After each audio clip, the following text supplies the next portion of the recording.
I wonder if it's ever struck you how curious a thing it is that most of the things that we experience we regard as things that happen to us, which we ourselves do not originate, which are events expressing some sort of power or activity that is external to ourselves. And if you consider that, you realize that what you mean by yourself is rather narrowly circumscribed.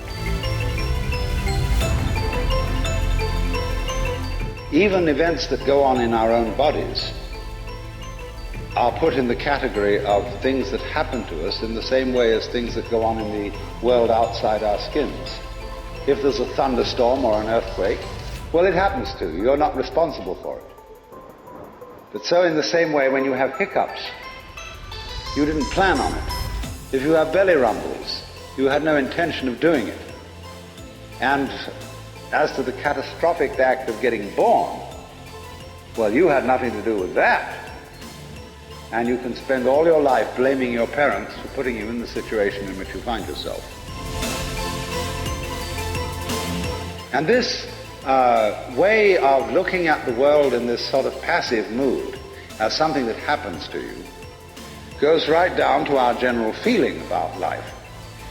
It goes down to the way in which, as Westerners, we have been accustomed to look at human existence as a precarious event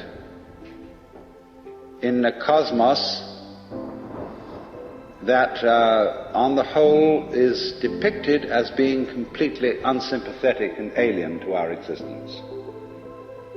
In other words, if you're reared with a 20th century, or shall we say an early 20th century common sense, which is based on the philosophy of science of the 19th century, with its rejection of Christianity and Judaism, you regard yourself as an accident, a biological accident, in a stupid universe, which is mechanical, but has no feelings, no finer feelings. A vast, pointless gyration of radioactive rocks and gas in which you happen to occur. Of course, if you don't have that point of view and you are more traditional, you look upon yourself as a child of God. And therefore, under authority. In other words, there's a big boss on top of all this who allowed you, at his pleasure, to deign to have the disgusting effrontery to exist. And you better watch your P's and Q's, because that Almighty is looking after you with the attitude of this is going to hurt me more than it's going to hurt you. And when you look at the world in that image, or in the other image that it's a stupid mechanism, either point of view you take, you don't really belong. You're not really part of all this. And I could use a stronger word than part, only we don't have it in English. We have to say something like connected with it, essential to it.